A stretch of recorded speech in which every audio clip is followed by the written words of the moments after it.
Olá você, mais uma vez, juntos, segunda aula do curso NR35, Trabalho em Altura. Nós falamos na primeira aula com relação ao conteúdo programático do curso, os objetivos, a importância da capacitação. E no final nós deixamos um vídeo para vocês poderem ver, inclusive comentar, né? É importante que vocês comentem aquele primeiro vídeo, onde houve um acidente com o trabalhador e que acabou perdendo os dois membros superiores, os dois braços, né? Você veja que no acidente todos sofrem. O colega dele pediu para desistir, que ia desistir do trabalho, pedir demissão, coisa dessa natureza. Os familiares de igual maneira.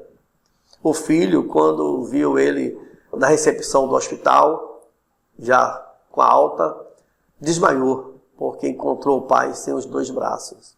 Imagine um homem ativo que não dependia de outras pessoas para a sua asepsia pessoal e a partir desse momento ele começa a depender do outro. Tudo por uma negligência, uma falta de atenção. Bolar procedimentos. Então nós precisamos estar atentos, mesmo porque nós temos a nossa cartilha quando trabalhamos em altura, que é a NR35. De igual maneira, temos também a nossa cartilha, que é a NR10, norma regulamentadora NR10, que é a segurança na eletricidade. Então essas NRs são o nosso livro de cabeceira. Nós precisamos conhecer os nossos direitos e deveres. Não podemos dar sopa, porque o acidente acontece. Mas se nós estivermos usando os nossos EPIs, nós temos o quê? Ele vai amenizar. O EPI ele não vai evitar o acidente, mas vai amenizar.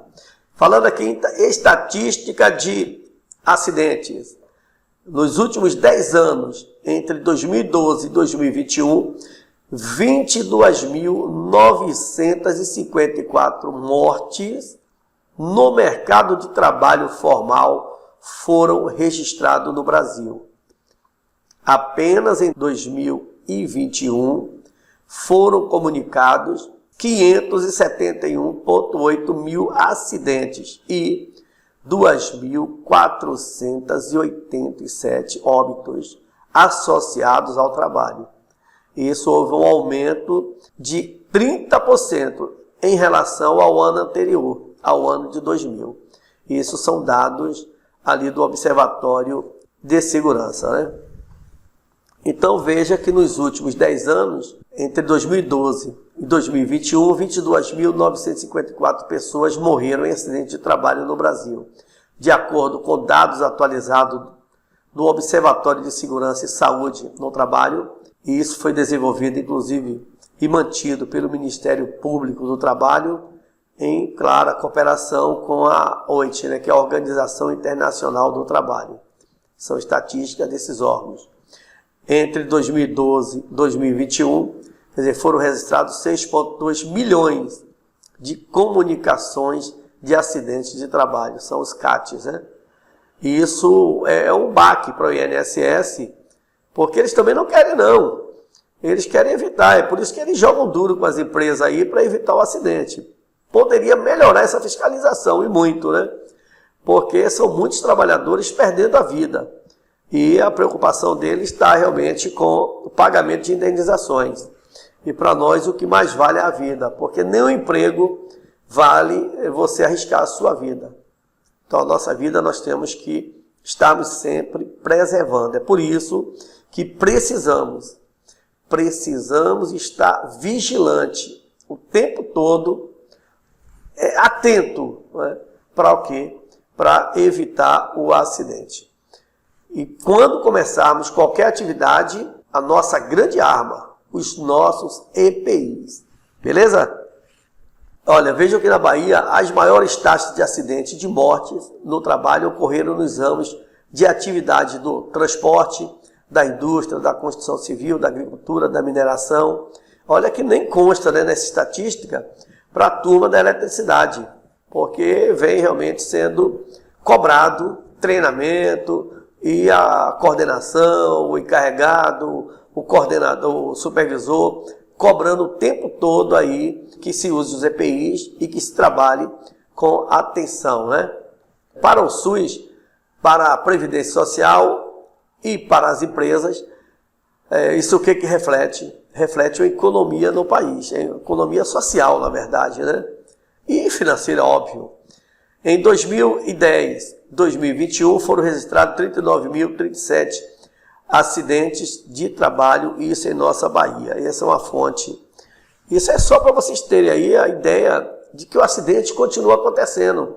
E nós achamos que o acidente só acontece com o outro. Só acontece o acidente, só acontece o pior na casa do vizinho, que na nossa não vai acontecer. E nós precisamos estarmos atentos para esta situação.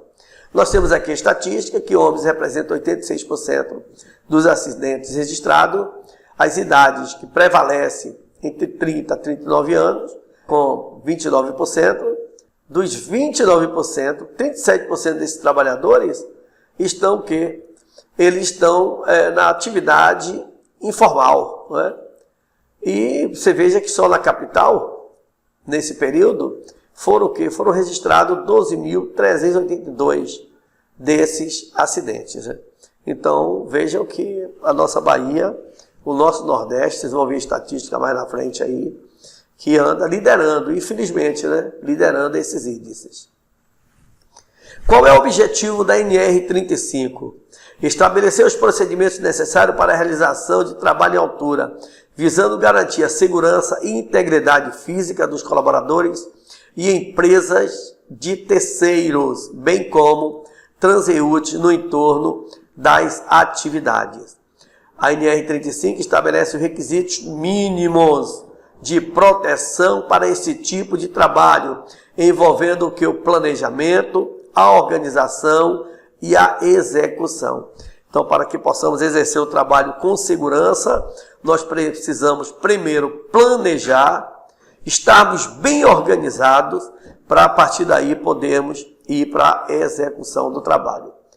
No planejamento, que significa que o ato ou o efeito de planejar, criar o quê? Criar um plano para otimizar, alcançar um determinado objetivo. Então veja aí, se eu quero alcançar um objetivo, né, eu preciso planejar antes de começar a atividade. O indivíduo que utiliza o planejamento como uma ferramenta no seu trabalho demonstra o interesse em prever e organizar ações e processos que vão acontecer no futuro, aumentando a sua racionalidade e eficiência. Então, falando aqui no planejamento, na organização e na execução. No planejamento do trabalho deve ser adotado de acordo com a seguinte hierarquia. Então, vejam vocês, medidas para evitar o trabalho em altura sempre que existe meio alternativo de execução. Então, se eu posso trabalhar do chão, eu vou trabalhar em altura? Vamos dar alguns exemplos. Eu vou fazer o quê? Uma cobertura com 2 águas. Naquela cobertura com 2 águas, eu preciso de implantar uma tesoura. Uma tesoura que vai segurar o quê? Que vai segurar o telhado. Essa tesoura vai segurar o telhado. Eu monto a tesoura embaixo e vou elevar a tesoura e depois vou implantar e travar ela nas paredes. Para depois vir com a cobertura. Veja que eu evitei o 100% do trabalho em altura. Fiquei aí talvez com 10, 15%. Que aí eu vou ter que subir na escada, montar andaime, vou depender de pessoas para segurar a escada, vou ter que amarrar a escada no topo, no centro, entre outros. E, infelizmente, muitos trabalhadores não fazem isso. Então, nós precisamos nos preocupar, precisamos estar atentos da importância desses procedimentos quando você vai trabalhar em altura. Medidas que eliminem o risco de queda dos trabalhadores na impossibilidade de execução do trabalho de outra forma. Então, se eu não posso fazer o trabalho do chão, eu vou fazer o quê? Eu vou buscar uma proteção. se eu estou trabalhando próximo de uma marquise, o que é que vai acontecer? Eu vou ter que implantar um guarda-corpo. Ou eu vou ter que usar o meu trava-queda, o meu cinto, né? Vou vestir o cinto, vou vestir o talabar de posicionamento e vou fazer uma ancoragem ali para me proteger, para evitar que eu desaba, né? Medidas que minimizem as consequências da queda quando o risco de queda não puder ser eliminado. Então nós temos aí, né, dentro dessa hierarquia, eliminar o risco, trabalhar do chão. Evitar o risco quando eu posso montar uma estrutura para evitar esse risco aí. Ou minimizar o risco, já que eu não posso eliminar nem evitar, eu vou buscar mecanismo para minimizar. Mas vou me encontrar aí mais na frente. Então, só para ilustrar, tem aqui essas condensadoras do ar-condicionado. Mas vejam vocês, se eu posso implantar essa condensadora ao que? A 50 centímetros do piso, do chão, eu vou subir só para implantar a tubulação. Veja que eu vou trabalhar o mínimo em cima. É ao contrário da nossa tela direita, aonde eu teria que subir para implantar a condensadora a mais de 3 metros de altura. É claro que é onde é que eu vou ter o risco de queda. Então veja, se eu posso implantar mais próximo, é claro que eu vou implantar mais próximo. Aí eu tenho um exemplo, um outro exemplo aqui. Poxa, eu tenho aqui um pé de coco anão, mas na frente eu tenho aquele pé de coco natural, aquele que cresce aí, só vai começar a produzir depois de 5, 6, 8 ou mais metros.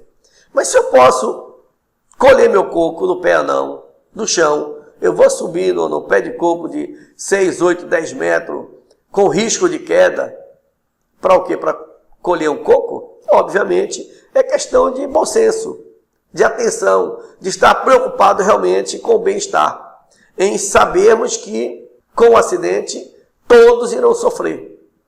Além de estarmos sofrendo o acidentado, também os parentes, os amigos, né, irão sofrer também, os colegas de trabalho, de igual maneira. Olha o outro exemplo, esse suporte aí. Se eu posso criar um suporte para trocar uma lâmpada sem ter que subir numa escada, às vezes na mesa, e deles que colocam, olha só para mim, colocam o quê? Uma cadeira em cima da mesa para subir, para fazer a troca da lâmpada. Imagine o risco que nós estamos correndo. Segundo a Organização Mundial da Saúde, as quedas são a segunda causa principal de mortes por lesões acidentais ou intencionais em todo o mundo. Então, adultos com mais de 65 anos de idade sofrem o quê? O maior número de quedas fatais. Eles falam aqui na estatística, aqui, o último levantamento, 37,3 milhões de quedas graves. Então, e onde é que estão o maior índice dessas quedas aí, principalmente para pessoas de mais idade, para idosos? Usar calçados o quê? Como é que eu vou poder evitar essas quedas? Amenizar essa questão da queda aí.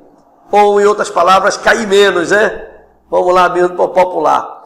Usar calçados fechados, de salto baixo, com solado antiderrapante. Tá aí.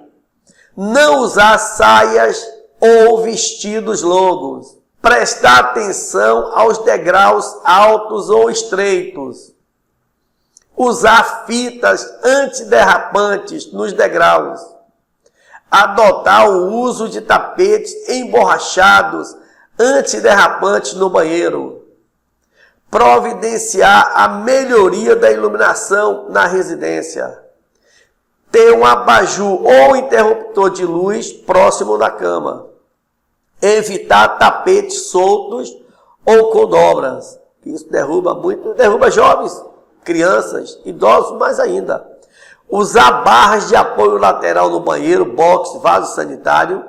Não falar no celular quando está caminhando. E é o que mais acontece, você mais vê por aí. Inclusive pessoas de mais idade.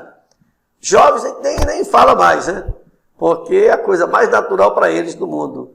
Mas pessoas, outro dia mesmo, passando aqui próximo da escola, estava estacionando o carro quando o senhor tropeçou na calçada, mas o celular bateu do outro lado. Aí, por curiosidade, fui ver aqui na câmera da escola, tá lá, ele veio falando no celular sem atenção nenhuma, mas esbarrou lá no paralelo e aí foi ao chão. Então veja o que acontece, principalmente nós que temos pessoas com mais idade em casa, e se, porventura, alguma dessas situações prevalece, por que não corrigir? Se eu sei que minha escada, ela tem um piso derrapante, e se eu colar uma borracha antiderrapante em cima, será que eu vou amenizar ali o perigo? Então nós precisamos pensar muito nisso. Será que na cama do meu pai, do meu avô, ao lado da cama, será que eu tenho um abajur, eu tenho um interruptor para, se há uma necessidade de acordar, levantar de noite, ele tem um local ali, bonitinho ali, um interruptor para ligar a lâmpada, para evitar sair no escuro, esbarrar lá em móveis, enfim, se machucar? Então precisamos estar bem atentos aí com as pessoas que tanto fez por nós, né? Evitar situações de risco, está aí. Né? Nós lembramos que na época da Covid, pessoas usavam a máscara, mas pegavam na superfície e era o tempo todo botando a mãozona na máscara. O que acontece com isso? Acontece que você está contaminando a máscara. Não só a contaminação para você, mas você levar para casa a contaminação. Será que quando eu estou lavando o piso da minha loja, corredor da escola, será que eu coloco uma placa de advertência? Cuidado, piso molhado, para evitar. Será que eu atentei no banheiro da escola, o banheiro para acessibilidade, pessoas de mais idade, de colocar os suportes, as barras, para que eles possam segurar para evitar a queda? Então, são situações que precisamos estarmos bem atentos. Nós estamos aqui, olha, como é que eu vou evitar uma situação de risco? Se eu tenho na minha fachada, eu tenho criança em casa. Ah, eu não tenho criança não. Sim, mas o vizinho tem. E se o vizinho, um amigo, vem com a criança em minha casa, eu não coloquei a tela, ele abre a janela ou vai na varanda e Deus o livre despenca. Então eu posso precaver. Eu posso evitar uma situação de acidente desta forma, né? Eliminando o perigo. Eu tenho o quê? Uma varanda dessa aí. Como não botar aí um guarda-corpo? Eu preciso colocar o guarda-corpo. Até o jovem, não é só para a criança e o idoso e o velho, não. É para o jovem também, né? Essa questão aí. Nós temos aqui para minimizar o dano de uma queda. Aí eu tenho o trava-queda retrátil, né? E vejam vocês que no treinamento prático aqui na escola, nós iremos apresentar todos esses equipamentos e, claro, iremos não só utilizar os equipamentos, mas fazermos prática nesses equipamentos. Beleza? Então aqui vocês vão poder conhecer todos esses equipamentos. A organização no trabalho é muito importante para qualquer profissional que queira ter mais produtividade e qualidade, pois garante às pessoas melhores condições de vida e facilidade no dia a dia, além do conforto e limpeza. Na realidade, o verdadeiro motivo da organização do trabalho é para que tudo funcione como um relógio de precisão. Então veja que além do conforto e a limpeza, né, nesta organização, você tem que ter essa visão, né, de fazer direitinho para que tudo ocorra bem. Beleza? Mas vamos lá. Execução. Executar uma atividade em que várias pessoas vão participar, é óbvio que será comum aparecerem opiniões diferentes, ideias diferentes, julgamentos diferentes. Vejam que em casa, às vezes, nós somos questionados por algumas situações. Imagine, em campo, com a nossa equipe, com os colegas, não é diferente não. Haverá, sim, opiniões diferentes, ideias diferentes, julgamentos diferentes. O que precisamos também é termos cautela ao interpretar os colegas. É saber ouvir.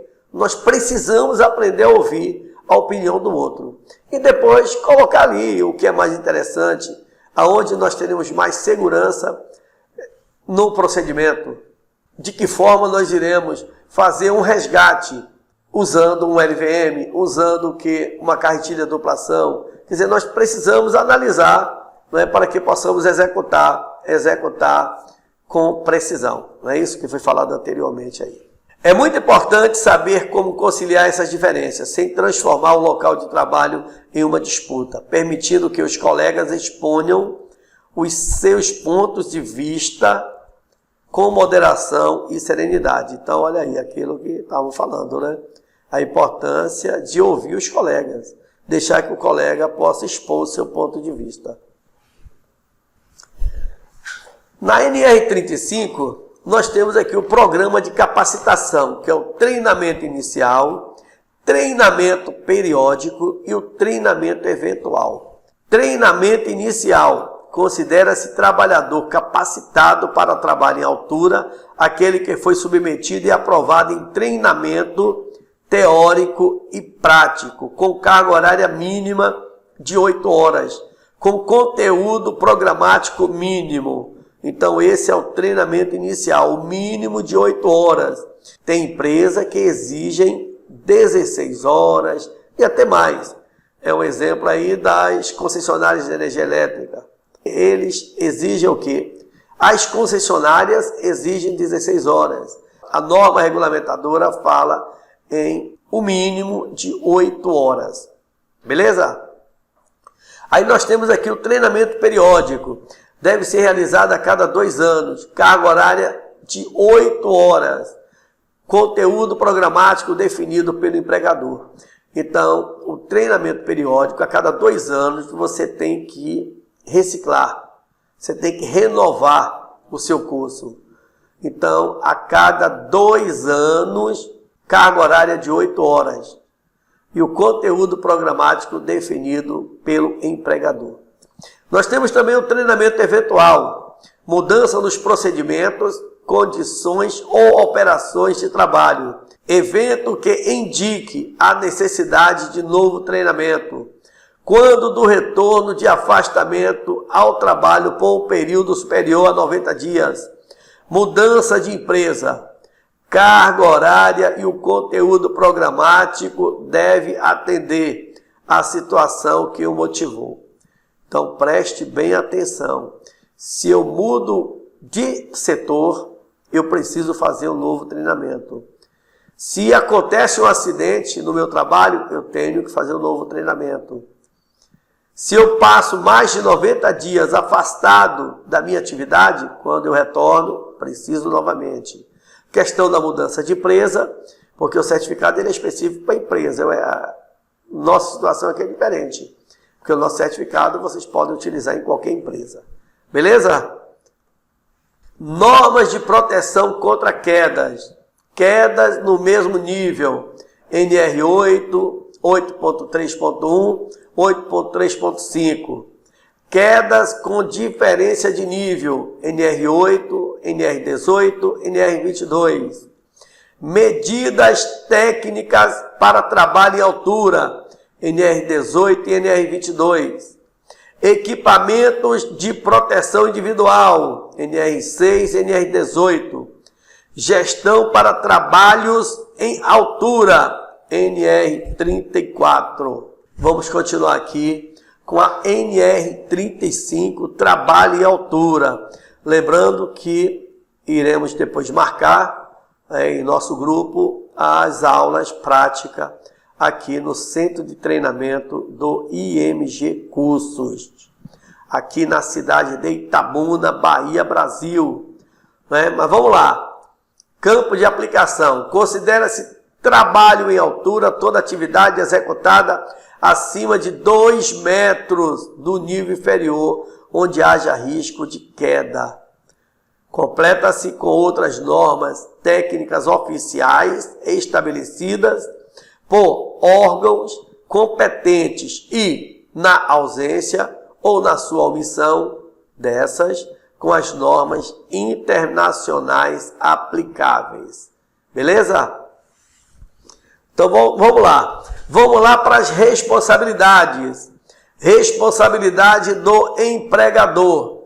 Cabe ao empregador avaliar o estado de saúde dos trabalhadores que exercem atividades em altura, garantindo que os exames e as avaliações sejam parte integrante do programa de controle médico da saúde ocupacional, PCMSO, devendo estar nele consignados. A avaliação seja efetuada periodicamente, considerando os riscos envolvidos em cada situação. Seja realizado exames médico voltado às patologias que poderão originar mal súbito e queda de altura, considerando também os fatores psicossociais. Vamos lá, né? Mais responsabilidade do empregador. A aptidão para trabalho em altura deve ser consignado no atestado de saúde ocupacional do trabalhador. Manter cadastro atualizado que permita conhecer a abrangência da autorização de cada trabalhador para o trabalho em altura. E o colaborador, olha que nós falamos em direitos e deveres, né? Ao colaborador cabe cumprir as disposições legais e regulamentares sobre trabalho em altura, colaborar com o empregador na implementação das disposições contidas nesta norma, interromper suas atividades exercendo sempre que constatarem evidências de riscos à sua integridade física, ao patrimônio da empresa e comunidade.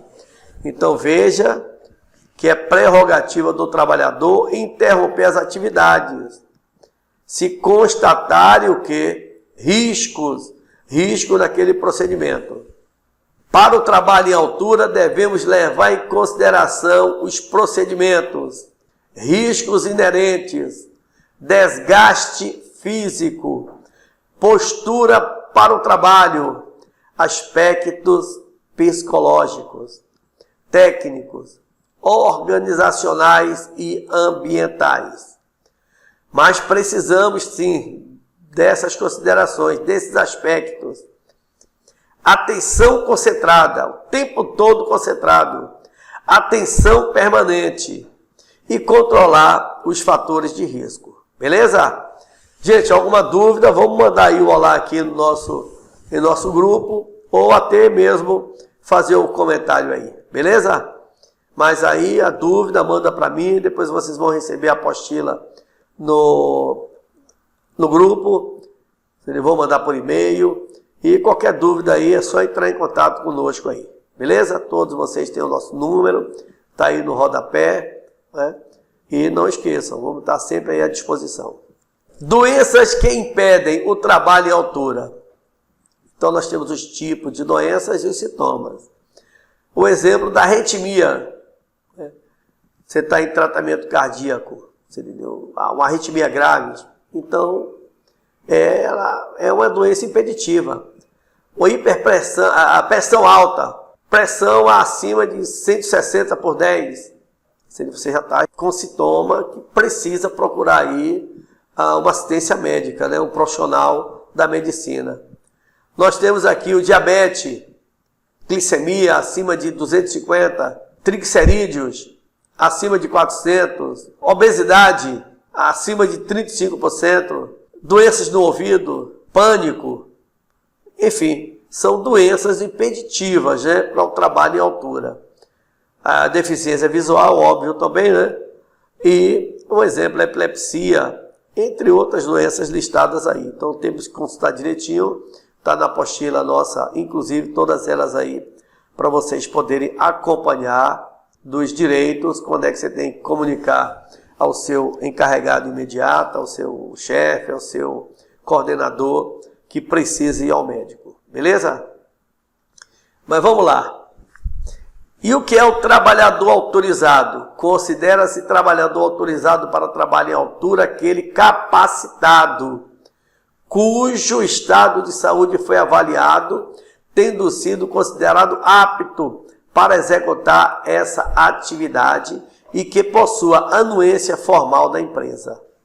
Alguns sintomas que são desaconselhados. Vejam só, olha, gripes fortes, febres, indisposições gástricas, enfim, diarreia, vômito, tonturas, dores de cabeça, indisposição física, são o que? Sintomas desaconselhados para quem trabalha em altura.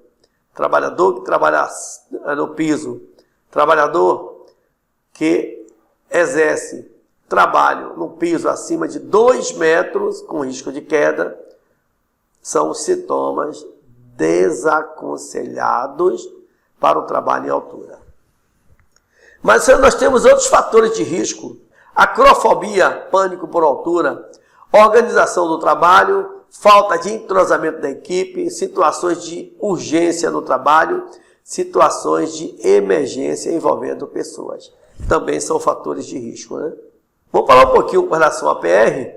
A PR, que é a análise preliminar de risco. E no final, inclusive, nós vamos estar colocando aqui também, né, um modelo de uma PR e mandar para vocês. Nós iremos fazer aqui em loco, né, aqui no treinamento prático, antes de qualquer atividade. Primeiro, providência é realmente o preenchimento da APR, Análise Preliminar de Risco. Então você tem aqui o que significa, né, APR.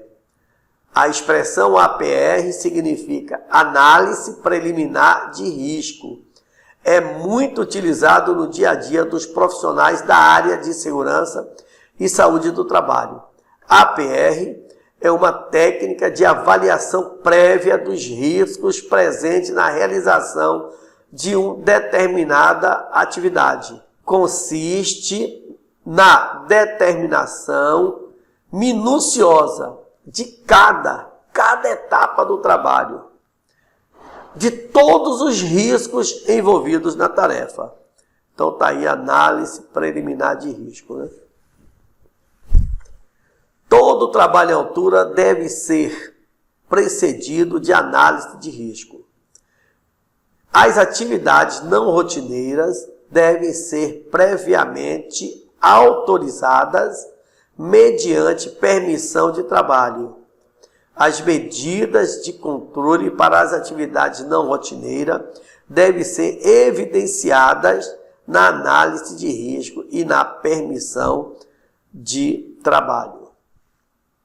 Colocamos até uma imagem, né, para você parar um pouquinho para dar uma analisada. A imagem para você poder analisar uma situação como essa. Imagine, você coloca uma cela. O seu colega vai montar no animal. Será que ele não verifica se você ajustou a cela direitinho no lombo do animal? Ou ele vai montar no animal de qualquer jeito? Então ele precisa analisar de que forma, observando se está justa a cela, se ele montar no animal, se não vai cair do outro lado, etc e tal, né? Então é importante, mesmo que o colega fez a amarração na escada, porque você está vestindo o cinto, você está se arrumando para subir, colocando seus EPIs. Mas na hora que você vai subir, você tem que olhar se a escada está firme, se ela foi realmente feita a amarração correta no centro da escada, porque você vai poder subir para fazer a amarração no topo. Claro que você tem que estar ali com a sua linha de vida, tem que estar com o seu trava-queda, ou mesmo com o seu talabar Y, beleza?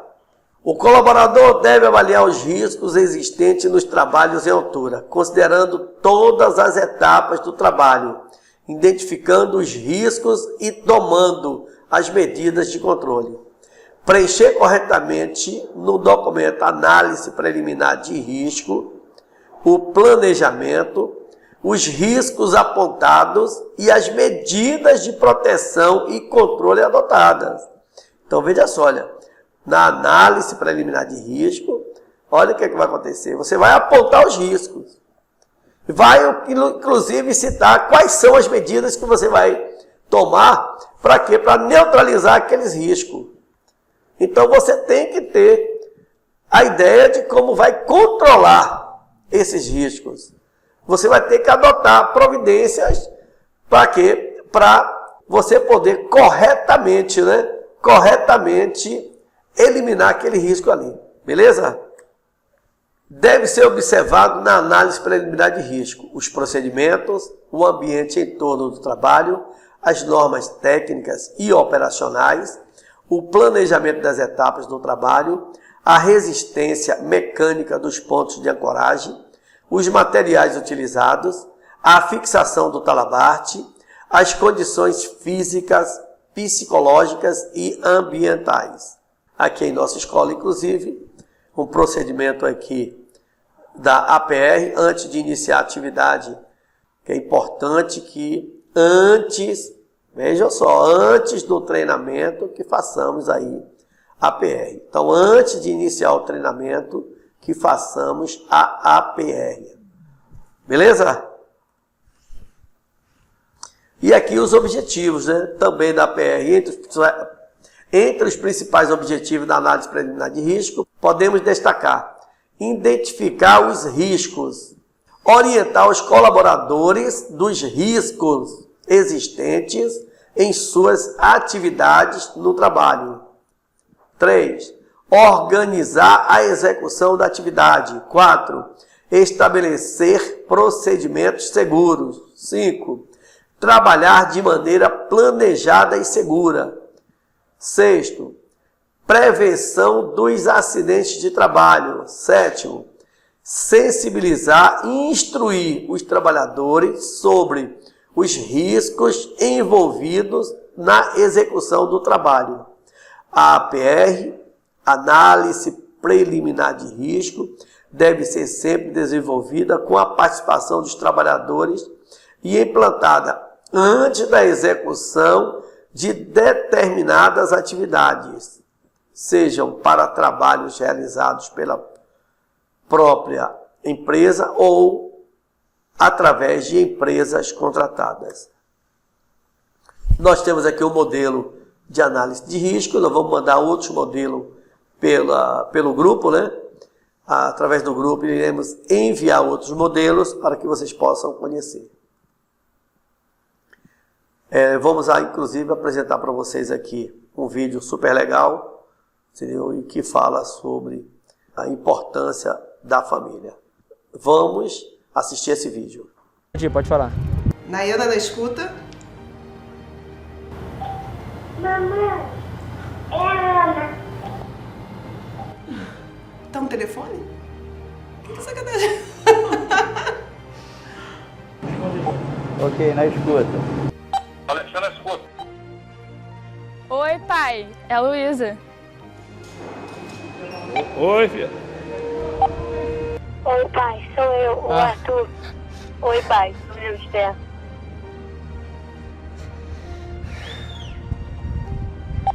Oi, meus amores.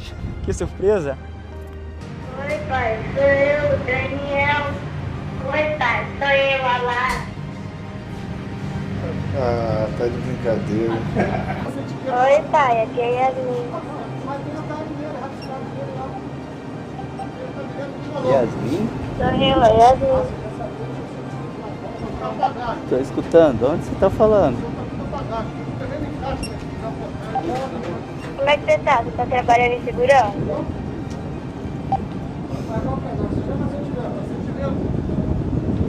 Tô sim, com certeza.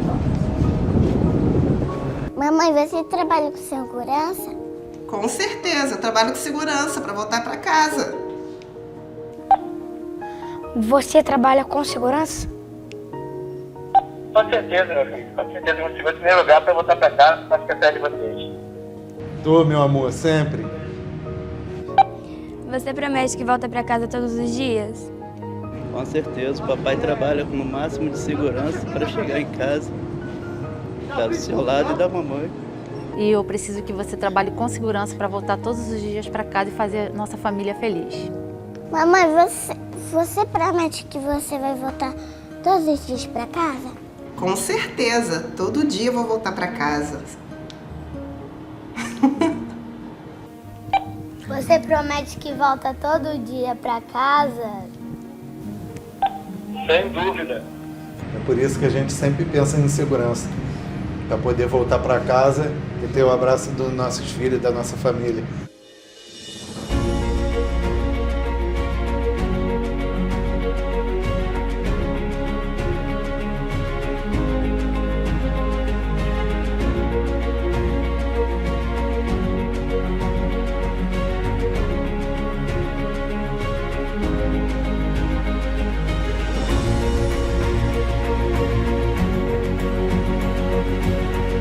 Falei 26 anos que eu trabalho dentro de uma serraria. De todos os treinamentos que eu fiz de segurança até hoje, acho que o que me atingiu mais em cheio foi esse de hoje.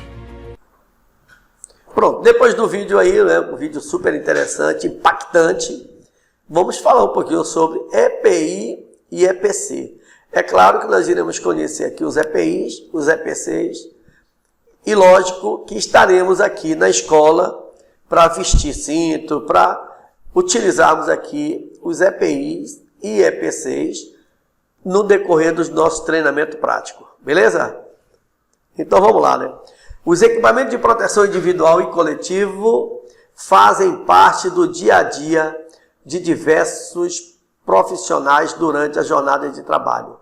Cada profissão exige um tipo de proteção.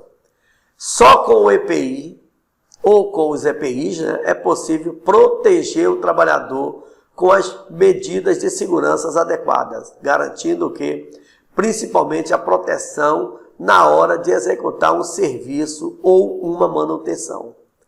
Então veja que nós já falamos anteriormente que o EPI ele não evita o acidente, mas ele ameniza a situação. Não é? Situação de você, numa queda, esbarrar no chão, entendeu? Você vai ficar pendurado, mas não vai esbarrar no chão.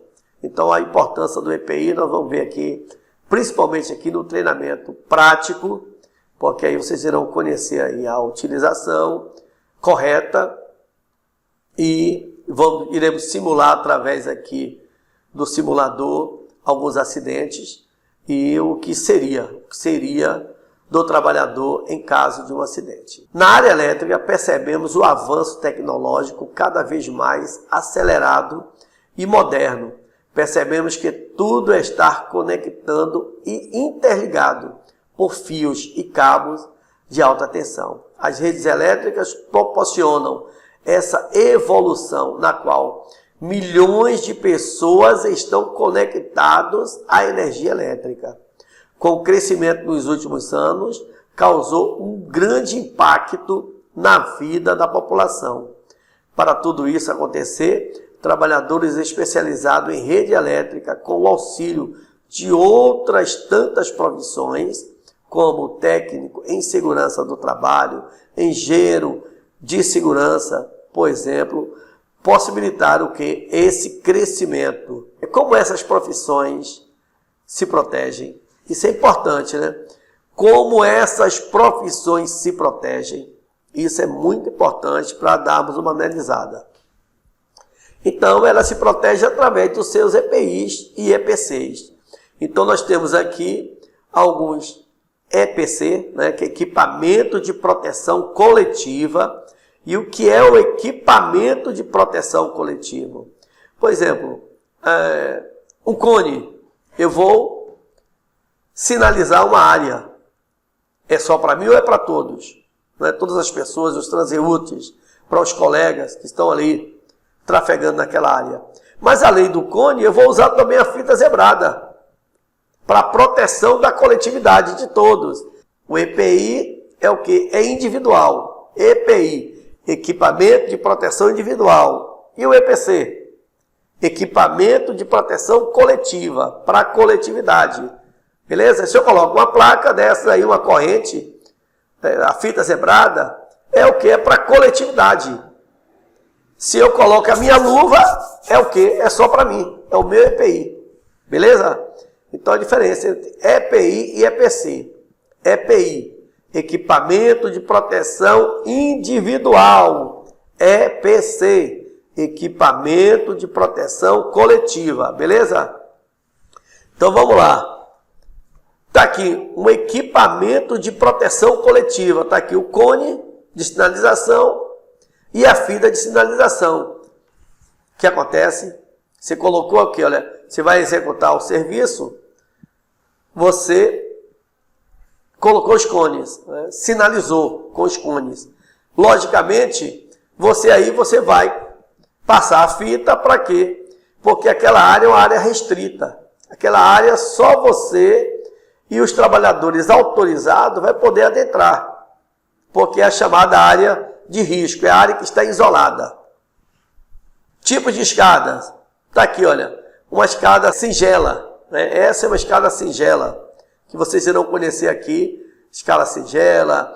Aí eu venho aqui a escala extensiva, que vocês vão conhecer aqui tranquilamente também. Todas essas escadas aqui, a funcionalidade, os acessórios que compõem a escada, né? Pronto, está aqui, né? Desde o que de degraus, rodanas, catraca, a sapata da escada, enfim, os ganchos da escada, o guia, a borracha de proteção, entre outros, né? Mas aqui nós vamos conhecer tudo isso aí. Nós iremos ver aqui na escola, inclusive, não é o que? Uma viatura, né? Uma caminhonete com uma escada central, beleza? Nós vamos poder ver, manusear, se ele levantar, vamos aqui fazer um resgate aqui com o nosso boneco aqui, inclusive na escada central. Aí nós temos aquela questão, falando de escada, a questão do posicionamento da escada. Qual é o posicionamento correto da escada? Vejam vocês, se o comprimento da escada é de até 6 metros, a distância do pé ao poste, olha com relação ao poste, ou à parede, né? De apoio deve corresponder a, no máximo, 25% do tamanho da escada. Então, veja você, se a escada é de 6 metros, 25% o quê? Eu quero 1/4 da escada. Então, vai dar o quê? Vai dar 1,5 metro, certo? Que é 25%. Você divide por 4. 6 metros dividido por 4 vai dar 1,5 metro. Então, o pé da escada eu vou poder abrir até 1,5 metro. E aí, se é de 8 metros, 9 metros, enfim, você vai fazer as contas aí e vai ter mais ou menos a ideia do espaço. Com uma escada de 3 metros de comprimento, o afastamento da parede de apoio é de 75%. Então, 1/4 de 3 metros. Beleza? E a distância máxima da superfície de apoio é 1/4 da escada, não ultrapassando o que? 2 metros na abertura. Por exemplo, se a escada é de 8 metros, 8 metros, o que vai acontecer? 1/4 de 8 metros vai ser o que? 2 metros, certo? E se a escada for de 10 metros? Aí, 1/4 da escada seria 2,5 metros. Mas eu não posso ultrapassar 2 metros. Deu para entender? E nós iremos fazer aqui na prática, aqui. Beleza? Pronto, nós temos aqui para o içamento de materiais, usar sempre a bolsa balde. Nunca arremessar materiais. Nós temos aqui a bolsa balde, iremos fazer atividades aqui usando a bolsa balde. Por quê? Porque é um perigo muito grande você jogar, arremessar o material, depois ele voltar e bater em sua cabeça. Então nós temos aqui a bolsa balde, que iremos usar o que? Numa carretilha, para fazer o içamento do material. Só para mostrar para você a questão aí de estar jogando o material, está jogando acessórios, peças, não importa o que, você entendeu? E voltar na sua cabeça o que é o impacto. Então vamos dar uma checada nesse vídeo aí, só para a gente perceber aí esse impacto aí. Para vocês verem o impacto do parafuso na cabeça. Então, você não tem uma segunda chance. Se acertar, é uma vez só. Pode ser uma ferramenta, ok? Agora a gente vai fazer com um capacete para demonstrar para vocês como seria se tivesse prevenção. Vocês vão notar também que o capacete não foi possível prender a jugular dele. E vocês vão poder notar qual a importância da jugular em cima da utilização do equipamento. Tem uma marca que fica, mas o capacete está intacto, ok? Depois de ver esse vídeo aí, nós iremos falar um pouquinho mais aqui os equipamentos de proteção individual, né, que são os acessórios, enfim. Falar com relação àquilo que já comentamos com vocês algumas vezes. E a apostila vai estar aí para vocês poderem analisar direitinho. Beleza? Olha, gente, vamos parar a aula por aqui, porque senão o vídeo vai ficar aí muito extenso. E vamos esperar aqui uma terceira aula aí para a gente poder concluir aqui a NR35. Beleza? Turma, fiquem com Deus. Que Deus abençoe a vocês, ao lar de vocês. E vamos aí para uma terceira aula. E é lógico, a partir dessa terceira aula, nós iremos, é claro, vir aqui para as nossas aulas práticas. Então, gente, fiquem com Deus e até a próxima aula. Abraço a todos!